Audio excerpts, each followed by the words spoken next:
Beskale tukwaniriza ku mukutu gwaffe omuganzi ogumanyikiddwa nga Uganda Mukamoli amanya n'eddoboozi bampita ntambi Jimso Rich Boy Maxudi Junior. Oliwaddemu okuba nti osubscribinga mpolampola ne tuba nti tutambula mpolampola muganda wange n'obeera nti weekumira mu kumanya n'okuba nti omanya biki ebivaawo. Now ng'omukulu amanyikiddwa nga Ashback Kato ne musajja mukulu amanyikiddwa nga Ray Superstar bakamala okuba nti baabulira ekibiina kye yali blood waabwe Nfanfe amanyikiddwa nga Bobby Wine ekya People Power. Olunaku lwa leero omukulu amanyikiddwa nga Moses Sali aka Uncle Bebe Cool, Uncle Bebe Banton avuddeyo n'abaniiza mu butongole. Era Bebe Cool agambye bw'ati you're welcome mu kibiina ekiri mu buyinza. Tubaniriza nnyo mu kibiina ekiri mu buyinza okuba nti ffenna tuline political ideologies oba like tulina ebigendererwa ebirala mu byobufuzi naye tekigaana kuba nti tukwatagana ate nga kikola bulungi nga ffenna endowooza zaffe ez'enjawulo tuzireese on the same table ne tuba nti tukwatagana mpolampola liri eggwanga erikula lyeryo eggwanga erigenda mu maaso.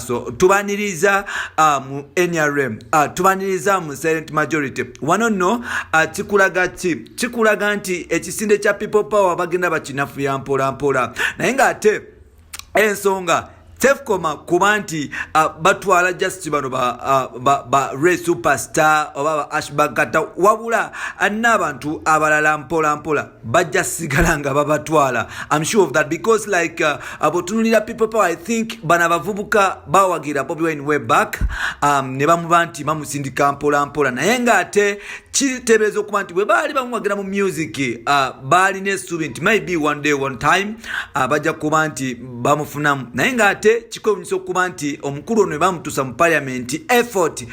Ffenna tukimanyi nti Bobby Wine is a son of internet. Bobby Wine internet yamufuula ow'ettutumu mu byobufuzi era internet yagiwamba nnyo. So n'olwekyo bano abaana balina impact y'amaanyi okuba nti babuildinga Bobby Wine okubeera ow'amaanyi naye ng'ate kirabika okuba nti bwe babasuubiza ebigendererwa Bobby Wine byali yabasuubiza kirabika tatukirizangako a quarter of it. Now tulaba olutalo lugenda mu maaso tulaba speed batuvuga speed aba People Power ne NRM and tulaba ruling party ekolayo akatiisa buli lucha ku ludda lwa People Power. No nze kyemanyi nti mu byobufuzi baba nti batandise okujjamu abantu bo baba batandise okuba nti bakunafuya because ffenna tukimanyi nti Bobby Wine ne Ashback Kato babadde ba blood nnyoko nga tane Ray Superstar nti bano abaana be brandinga nga bakyali ba Bobby Wine mukwe brandinga obulungi be positioninga bulungi kati Bobby Wine teyamanya nti one day bano abaana bajja kwetaaga omugaati omunene yali asuubira nti abaana bajja kukolera emitwalo 2 oba 3 kitundu okitegeera nti like bano abaana baali bakolera ticket kuyingira bivulu bya Bobby Wine kubeerere busaabala na ku live streaming kufuna following eyo naye bagifuna.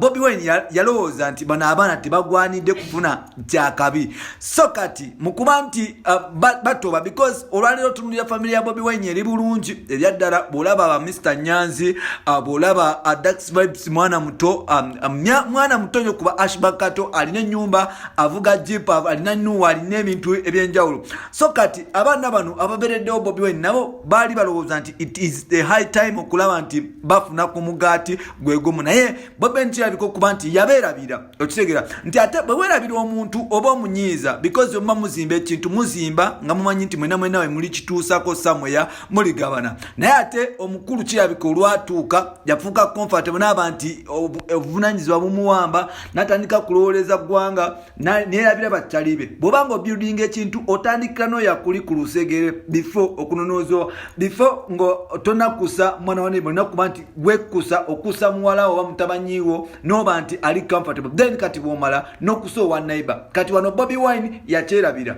asembeza basegirinya abatadde ku mutto asembeza ba Joel Ssenyonyi abajje ku TV mbuloku asuubira balina amaanyi naye but they add fine ayinza okuba nga ali professional mu PR naye bano abaana babaddewo whereby bano abaana nabo olina okubafunirako share enene okuba nti obamaintaininga because obeetaaga twalaba omuwala mukulu gwe bayita Viola Twain yasooka okuresigninga way back abasinga tebakimanyi ekyo ye yali chairman wa Firebase mu lugezigezi nafuka PR wa Firebase Army. You remember like ya resigninga nga ekigendera takiraba sawa zino nti Bobi Wine bwe batandika okuba nti bamukuba mu torch n'okumukubamu ebituli kino kijjamuleetera ekizibu. I think Bobi Wine yalitandise okuba nti abantu abamuli ku lusege especially abantu abamudukanyira internet n'abamubira bapikerere babo atandise bafaako. Those people look for money, tebalookinga kubeera nti bali so close ne Bobi Wine because bafuuka close kuye bamumanyi weaknesses ze.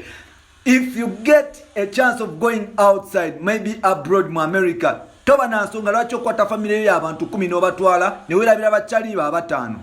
Oshegera. So kati Bobi Wine alina okuba nti yeetereeza. Olwaleero Bebe Cool ayaniriza Ashbakato kogata ne mwana mulenzi bayita Ray Superstar mu NRM kogata silent majority.